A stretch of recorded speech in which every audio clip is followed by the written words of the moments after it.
Smoke curled into the bright afternoon sky, distant but moving fast, carried by the kind of dry wind that turns seconds into danger.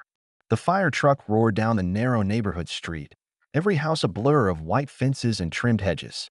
Then the brakes screamed, not because of debris or traffic, but because of a silver SUV sprawled sideways across the road like a barricade. She stood in front of it.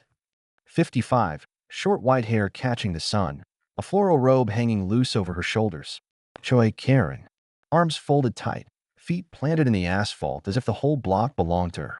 Behind her, the smoke column swelled higher, but her eyes never moved to it. They locked instead on the windshield of the fire truck, daring it to get closer. The crew inside shouted over each other, radio static crackling with urgency. A voice from dispatch bled through, confirming the fire was spreading toward the ridge. The driver gripped the wheel, jaw clenched. Seconds here were lives lost up there. Karen took one slow step forward, enough to let her SUV's polished chrome glint in the sunlight, her stance saying what her lips didn't need to. Not without approval. Not without permission from the HOA. Her hand went to a small walkie-talkie, and within moments, two men in navy shirts jogged into view, her self-declared HOA security. No badges, just clipboards and the same smug confidence. The captain leaned halfway out of the cab, voice sharp and urgent. Karen barely blinked.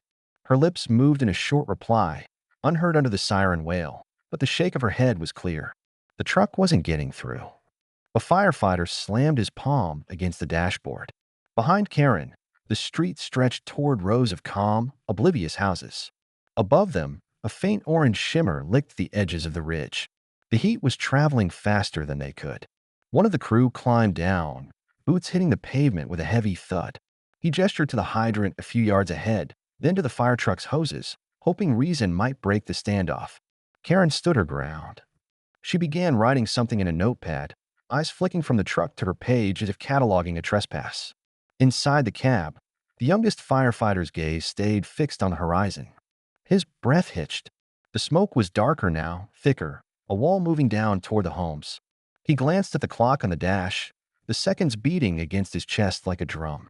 The captain called for another route, but they all knew it, there wasn't one. This was the only road in, and she had it locked. Then the radio burst alive again, sharper this time. Dispatch called out an address, voice breaking through the static. The words hung in the cab for a heartbeat, heavy enough to stop every thought. The address was on this very street. Close. Too close. And the fire was already feeding on dry timber. The driver's eyes flicked to the side mirror. The flames on the ridge weren't faint anymore. They were alive, rolling in red and black waves, eating the sky. And the crew realized the clock they were racing wasn't minutes. It was seconds. The radio hissed with a second burst, the dispatcher's voice tighter now, carrying the kind of weight that pulls the air from your lungs. The address confirmed was only 6 houses ahead. The crew didn't need a map. They knew this street. One of them had helped repaint a porch here after a storm tore through last year. Another had driven by just this morning on the way to pick up groceries. The captain's gaze cut through the windshield toward the blockade. Karen hadn't moved. Her silver SUV still sat like a steel wall across the narrow lane, tires angled just enough to keep the truck from squeezing by. She was scribbling again in her notepad, as if the fire behind her was a summer barbecue that could wait until she was done taking inventory. The youngest firefighter's hand clenched against his leg. That address from dispatch, his niece lived there.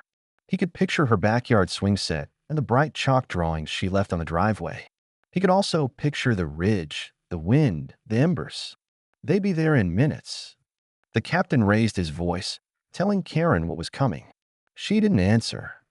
Her chin lifted, eyes narrowing, the set of her shoulders saying everything. This was her street, her rules, and she wasn't letting them through without authorization.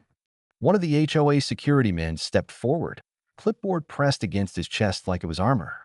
He started talking over the sound of the siren, pointing toward a laminated sheet. The captain didn't need to read it. He knew the type, bylaws printed in bold, legal phrases underlined for emphasis. None of it mattered with flames eating the hillside. Another plume of smoke swirled across the sun, shading the street in a strange, shifting gloom. The temperature rose a notch. Heat carried down the breeze, not from the midday sun, but from the fire itself, already crawling closer. A firefighter climbed down from the cab and stepped toward Karen, boots thudding against asphalt. His voice cracked with urgency as he motioned toward the smoke curling above the rooftops. She didn't even glance that way. Her eyes stayed fixed on the truck's grill like it was the real enemy. A sharp bang echoed down the street, a wooden fence giving way somewhere ahead. The sound made the crew look up at once. No more time. The fire had hit the outer line of houses. They could hear dogs barking in panic, see a scatter of birds fleeing over the rooftops. The captain gripped the radio and barked for an update. The reply came fast, too fast. The fire had crossed the street near the address in question. The operator's tone faltered for just a second before she confirmed it. The house in the fire's path was Karen's own. The captain's eyes locked on her. If the news landed, she didn't show it. She stood as still as ever, though her grip on the notepad had tightened. The SUV door remained locked. From the driver's seat, the view past her was a narrow frame of houses with perfect lawns, the kind that spoke of decades of routine and control. Behind them, the black column rising into the sky was no longer distant. It was here, spreading, and every breath carried the sharp sting of ash. The captain took one more step onto the pavement, the siren dying into an urgent pulse. He told her they had no choice, but she only lifted her chin higher. Somewhere beyond the smoke, a roof beam snapped in a burst of flame. The noise carried down the block like a warning bell. The crew knew the next few minutes would decide everything. And still, the road was closed. The heat had a voice now, a low roar that rolled over the rooftops and rattled the leaves on every tree. The wind shifted, carrying with it a faint crackle, the sound of things burning that weren't meant to burn. From the cab, the driver could see the shimmer of flames in the gaps between houses. The captain stepped down from the truck again, no hesitation in his stride this time. The crew followed, moving like a single current, boots pounding the pavement. One firefighter pointed toward the smoke curling above the nearest row of homes. Another motioned to the hydrant just beyond Karen's SUV. She didn't move. Her hands clutched the notepad against her side, thumbs sliding over its edge. The silver SUV stood like it had been planted there, its polished hood reflecting the red light from the truck's siren in steady pulses. The HOA security hovered behind her, clipboards ready, as if paperwork could douse a fire. The youngest firefighter stepped forward, face tight with urgency. His niece's house was just 2 doors down from Karen's. He told her the fire was seconds away. Karen's eyes flicked to him, unreadable, then back to the truck. A sharp voice carried from behind him, a neighbor sprinting down the sidewalk, arms waving wildly. His shirt was streaked with soot, his breath coming in broken gasps. He shouted that there was someone trapped inside a house up the street, a child who couldn't get out. That was the break in the standoff. The captain gave a sharp nod to the driver. The truck's engine roared to life, gears grinding forward. Karen's stance broke as the bumper closed in, heat rolling off the steel. She stepped aside, but the SUV still blocked the lane. There was no time to argue. The driver eased the truck forward until the bumper nudged the SUV's corner. The sound of metal creaking filled the street. Karen shouted something, her voice high with disbelief, but the fire truck kept moving. The SUV shifted just enough to let them scrape by, tires grinding against the curb. They surged forward, hoses uncoiling, boots hitting asphalt in a blur. The houses grew closer, their perfect hedges already dusted in ash. The smell of scorched would bit into the air. The neighbor who had run to them pointed toward a white 2-story at the bend in the road. Smoke poured from its eaves, windows fogged with heat. A small figure's hand slapped weakly against the glass of an upstairs window. 2 firefighters broke off at once, hauling ladders, while the rest kept pushing toward the ridge. The fire wasn't a wall anymore. It was in the yards, crawling over fences, climbing trees. The captain turned back once, catching a glimpse of Karen standing in the middle of the street. Her SUV sat skewed, one door hanging open now. For the first time, her face had changed. The rigid mask had cracked. She was staring not at the truck, but at the horizon, where the ridge glowed with an angry orange light, and her own roofline stood in its path. The roar grew louder, feeding on wind and dry air. Shingles popped in the heat. Somewhere close, glass shattered with a ringing snap. A hose line hissed to life, water arcing toward the first fence catching fire. But it was a thin edge against the force rolling down on them. The flames were moving faster than the crew could anchor their defense. Karen took a single step toward her property, then stopped. She clutched the notepad tighter, but her eyes stayed on the creeping edge of flame at the corner of her lawn. The wind shifted again, and a shower of embers floated down between them, blowing against the pale afternoon sky. The captain shouted orders, voice cutting through the chaos. There was no more time for talk. The fight for the street had become the fight for survival. The street had transformed into a corridor of heat and smoke, every breath filled with a dry bite of ash. Hoses snaked across driveways, water hammering against walls that were already hissing from the temperature. The crew moved in practiced rhythm, but the fire was faster, jumping from one backyard to the next like it had already memorized the way. Karen stood frozen near her front walk, the manicured lawn under her feet now littered with blackened leaves. Her perfect white fence glowed faintly along its top rail, the paint blistering under the invisible touch of the heat. She didn't look at the firefighters rushing past her. Her eyes were locked on the tall wooden fence at the back of her yard, where thin ribbons of flame had begun crawling upward. A firefighter near the hydrant shouted for more pressure, and the sound snapped her from her stillness. She turned sharply, watching the crew drag another length of hose across the street. The air was full of noise now. The guttural hum of engines, the crackle of burning wood, the deep thump of water hitting walls. The wind shifted, and a sudden burst of embers poured over the rooftops, carried straight toward her property. They landed in her flower beds, the bright red petals curling instantly to black. A small section of mulch ignited, sending up a curl of dark smoke right at her feet. She stepped back fast, the robe catching briefly on the edge of her porch railing. One of the firefighters yelled for her to get inside for safety, but she didn't move that way. Instead, she kept her focus on the fence, where the flames were no longer crawling. They were climbing. The dry boards popped and split, spitting sparks into the air. Near the corner of her house, a firefighter lost his footing in the wet grass, landing hard on one knee. His helmet rolled toward the street, water streaming down his gear. He coughed, the smoke having gotten past his mask. Another crew member rushed to his side, hauling him back up, but it was a reminder that even those trained for this fight were struggling to stay ahead. Karen's gaze flicked toward the neighbor's home. She saw the windows bowing inward from the heat, the glass starting to ripple like water. The roof shingles on the next property curled up at the edges, exposing dry underlayment that caught almost instantly. The captain's voice cut through the chaos, ordering the crew to split. Half were to hold the line at the ridge side, the others to focus on saving what they could on the street. The hoses were everywhere now, water pooling along the gutter, turning the ash into a thick gray sludge that clung to boots. In the distance, the faint metallic sound of another structure giving way rang out. It was followed by a dull rolling crash, the roof of a garage collapsing under its own charred weight. The smell intensified, heavier and more suffocating. Karen's backyard was now a battlefield. The flames at her fence had spread to the trellis she had installed just last year. Its once white lattice was now blackened and sagging. She took an instinctive step forward, as if she could put it out herself, then stopped as a burst of heat forced her back again. One firefighter turned the stream of his hose toward her yard, the water slamming against the fence in a hiss of steam. Karen shielded her face from the spray, blinking hard.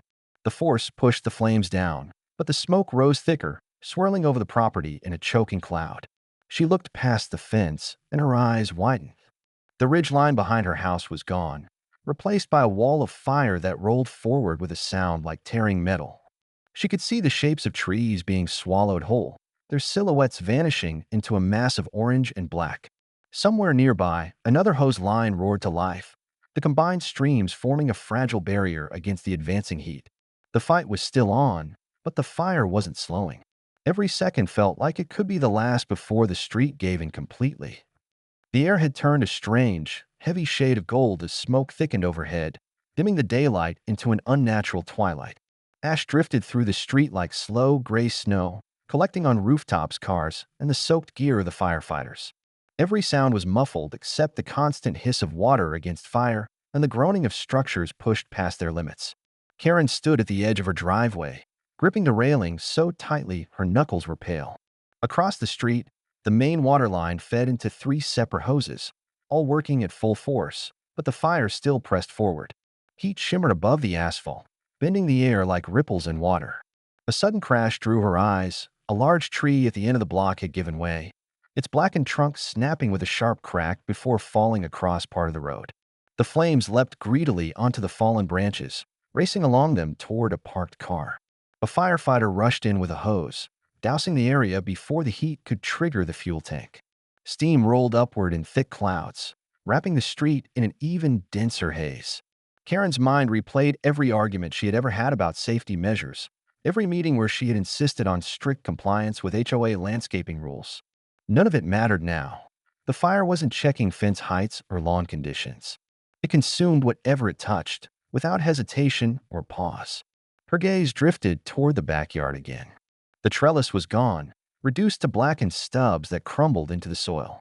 The fence that had once marked her property so clearly was a jagged outline of half-burned boards, swaying as the nails gave way.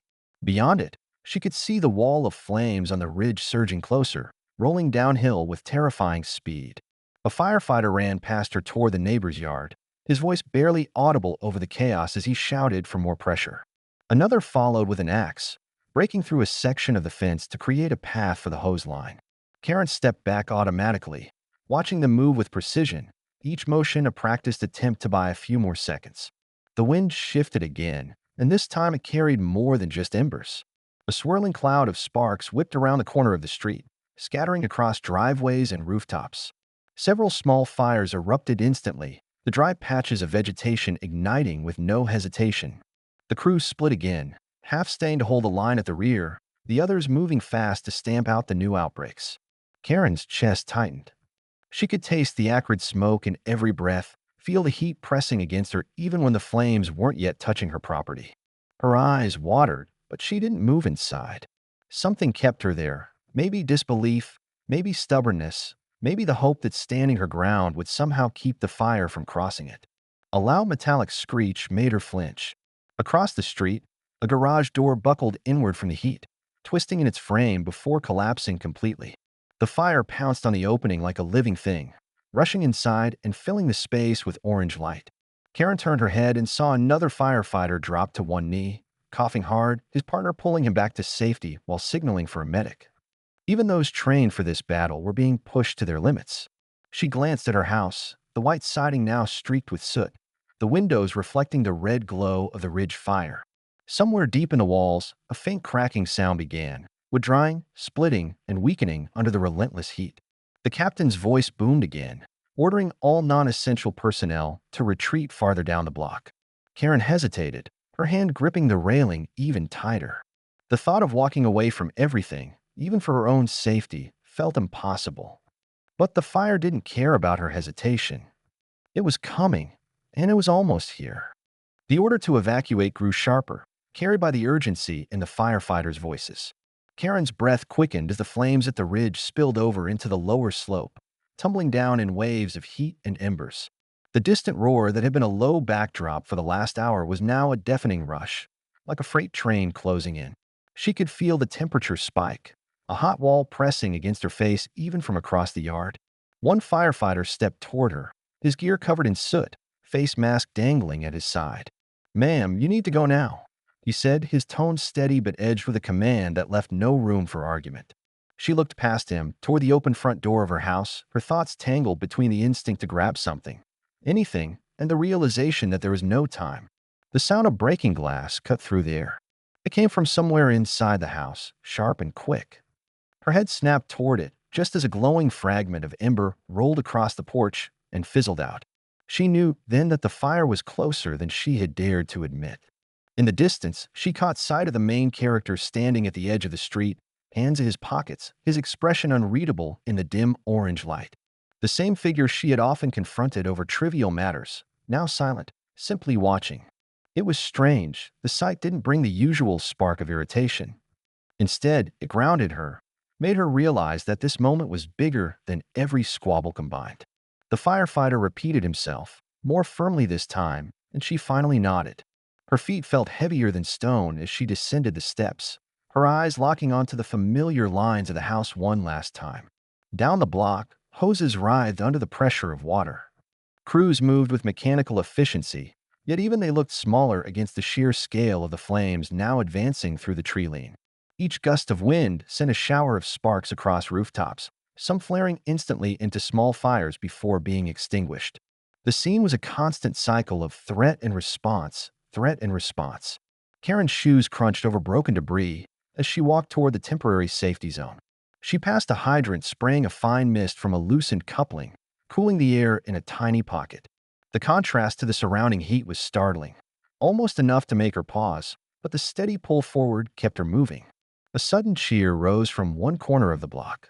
She turned in time to see a group of firefighters successfully douse a fire that had been racing along a fence line toward a cluster of homes. Relief swept through her, only to be replaced seconds later by dread as another flare-up erupted behind them, higher and hotter than before. Someone handed her a bottle of water. She accepted it without a word, taking a long sip even though the liquid was lukewarm. It still felt like a lifeline. Around her, neighbors huddled together, their faces marked by the same blend of fear and disbelief. Conversations were hushed, almost reverent, as if speaking too loudly might draw the fire's attention. Then the siren of a different truck wailed in the distance, a deeper, slower tone. A ladder engine rolled in, its light slicing through the smoke, and positioned itself near Karen's house. The crew immediately extended the ladder toward the roof, working quickly to cut a vent. She knew it was a last resort measure to keep the fire from building pressure inside, but even from here, she could see how dangerous the attempt was. Her gaze found the main character again. This time, he was speaking with a captain, gesturing towards something down the street. She couldn't hear the words, but the captain's nod told her it was important. Moments later, another team shifted their focus toward the spot he had indicated, training their hoses there. The ridge fire roared louder, a deep, primal sound that made the ground vibrate faintly under her feet. The sky above glowed a smoky orange, and she realized nightfall was approaching, not that the darkness would change much. The fire was its own light source now, flickering over every surface, painting everything in shades of gold and black. Karen tightened her grip on the water bottle. She had left her home behind moments ago, yet she still felt tethered to it, each crack and groan of the structure pulling her thoughts back. But all she could do now was stand among the others, watching as the line between saving and losing blurred with every passing second. The next morning brought an eerie calm to the neighborhood. Sunlight glinted off damp pavement where firefighters had sprayed water just hours earlier, and the air carried the faint, lingering scent of smoke. People moved quietly, voices hushed, as if they were still processing what had happened. I stepped outside, camera in hand, knowing this was the day everything would come to light. The HOA board had been scrambling behind the scenes, but now their actions would be seen for what they truly were. As I walked toward the end of the street, I saw Karen standing near the blackened remains of her porch. She was in the same loose white t-shirt from the day before, streaked with ash and dirt, her short white hair frizzed from the heat. She kept pacing, muttering to herself, avoiding the stares of neighbors who couldn't decide if they felt pity or anger. A few whispered, shaking their heads. Others just crossed the street to avoid her. One of the firefighters from the night before arrived, still in partial gear. He walked up to me quietly, glanced toward Karen, then said in a low voice, "We lost valuable minutes because of that blocked lane. Could have been different." His words hit heavy, confirming what I already knew. I looked over at the melted section of curb where SUV had sat, blocking access. The evidence was burned into the street itself. Reporters began arriving, cameras clicking as they captured the smoldering wreckage. Karen noticed them and immediately tried to wave them away, her voice cracking as she yelled, "This isn't your story. Leave me alone." But it was too late. Every lens turned toward her, catching her every expression, the panic, the guilt, the fleeting flashes of defensiveness. She couldn't hide the truth any longer. I kept recording as a local news anchor approached me for comment. "You were here when the truck couldn't get through?" she asked. I nodded, replaying the moment in my mind, the flashing lights, the horn blaring, the firefighters shouting in frustration. "We had seconds ticking by," I explained, "but the road was blocked. That's all anyone needs to know." Karen overheard and stormed toward us, pointing a trembling finger in my face. "You're twisting the facts. I didn't know there was a fire." Her voice was loud enough for everyone nearby to hear. I didn't argue. I just stepped back, letting the silence from the crowd answer for me. Every person there had seen enough to decide for themselves. By midday, the HOA president finally appeared, looking pale and uncomfortable. He spoke briefly to reporters, trying to shift focus away from the fire and onto community unity, but his words fell flat. The reality was clear. A rule meant to inconvenience me had ended up endangering everyone, including one of their own. As the sun climbed higher, I turned off my camera and watched Karen retreat into her smoke-stained house. She closed the door slowly, almost like she was bracing for the sound of another knock, one that could come from the police, the HOA board, or maybe just another neighbor tired of her games. Either way, this wasn't over. Not by a long shot. The morning after the fire, the neighborhood still smelled faintly of smoke. Blackened debris lined the edge of Karen's property, the charred remains of what had once been her perfect white picket fence. News crews had arrived early, their vans parked along the curb, long camera lenses tracking every movement. Karen sat on her front porch in a lawn chair, wrapped in a blanket, glaring at anyone who looked her way. The burn marks on the side of her house stood out starkly against the once pristine siding. I was standing with the fire chief near the street, both of us watching as investigators moved in and out of her home. The chief shook his head. Blocked access. We lost minutes. Those minutes matter, he muttered, his eyes narrowing in Karen's direction. He didn't need to say more. The truth hung heavy in the warm morning air. Across the road, a group of neighbors had gathered. Whispers floated across the street, stories about how Karen had laughed weeks earlier when she called a towing company to remove my truck, how she'd boasted about her strict enforcement. Now those same voices spoke with open frustration, their eyes darting toward her property. A few even had their phones out, scrolling through footage from the fire, showing how the truck's delay lined up exactly with the worst of the flames. Karen's son arrived, pulling up in a dark sedan. He rushed up to her porch, bending down to speak to her in low tones. She shook her head violently, pointing toward me and the chief, her voice carrying just enough for us to hear. This is all their fault. They're making me the villain. Her words rang with a desperation that was quickly losing its bite. The chief walked over to her, his boots crunching on loose gravel. "Ma'am, the investigation will determine exactly what happened," he said firmly. "But you need to understand, blocking emergency access is not a small matter. You could have faced worse last night." Karen's eyes widened, but she didn't respond. Instead, she turned her face away, lips pressed tight. Two firefighters began stacking damaged furniture and boxes in her driveway, removing them from the house. Water dripped from the charred items, pooling on the concrete. Among them was a heavy oak chest, scorched along one side. When they set it down, a stack of HOA paperwork spilled onto the ground, pages curling from the heat. The wind caught one sheet, blowing it toward me. I bent down to pick it up. It was a violation notice with my name on it, dated 2 months ago. I glanced back at Karen. For the first time since the fire, she looked smaller.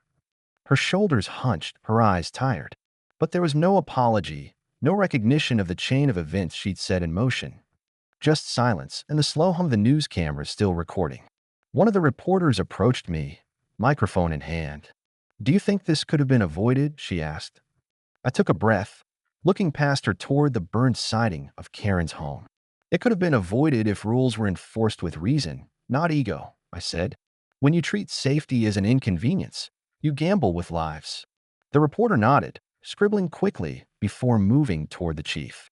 As the day wore on, trucks began arriving to remove debris. Neighbors still lingered, some offering quiet words of support, others simply watching the drama unfold. Karen stayed on her porch, motionless, her blanket wrapped tightly around her. The neighborhood felt different, heavier, more aware of the thin line between petty rules and real danger. The next morning, the neighborhood still smelled faintly of smoke, the air heavy with a memory of the night before. Charred sections of Karen's property were now cordoned off with bright yellow tape, a grim reminder of how quickly everything had unraveled. Neighbors gathered along the sidewalk, some speaking in hushed tones, others shaking their heads in disbelief. The fire trucks had long gone, but deep tire tracks in the grass marked where they had finally gained access, too late to save the structure. Karen sat on a folding chair in her driveway, wrapped in a blanket provided by emergency services. Her once sharp and commanding expression was gone. In its place was a hollow, distant stare. She didn't look at anyone directly, her eyes fixed somewhere far beyond the street. Every so often, she would glance toward the twisted, blackened remains of what used to be her home. I walked up slowly, stopping just a few feet away. The same neighbors who had seen her block access for months now stood behind me, silent witnesses to this moment. I didn't raise my voice. I didn't need to. My words were calm, but each one carried the weight of the chaos she had caused. You could have let them through, I said quietly, my gaze fixed on hers. All those meetings, all those warnings, and you still thought you knew better. She didn't respond, just pulled the blanket tighter around herself as if bracing against an invisible wind. I could see in her face that she understood now. Every delay, every stubborn act, every time she insisted on control had led to this point. The local news crew arrived, cameras rolling. They asked for statements, but no one stepped forward. The story would tell itself. Footage of the blocked fire lane, the arguing at HOA meetings, and the charred remains behind her would fill the evening broadcast. As the crowd began to disperse, I turned to leave. The street was quiet except for the faint hum of a news van's generator. For the first time in months, there were no arguments, no notices shoved under doors, no self-appointed patrols wandering the block. Just silence. The sun broke through the thin layer of smoke in the air, casting long shadows across the street. I walked home slowly, each step feeling like a release from the tension that had gripped the neighborhood for so long. Behind me, Karen remained seated, a lone figure in the wreckage, facing the consequences she had worked so hard to deny. That night, the community came together, not in conflict, but in quiet understanding. The fire had destroyed more than just a house. It had burned away the illusion that control could replace cooperation. We knew now what it took to protect one another, and it wasn't rules or power, it was simply letting people do their jobs when it mattered most.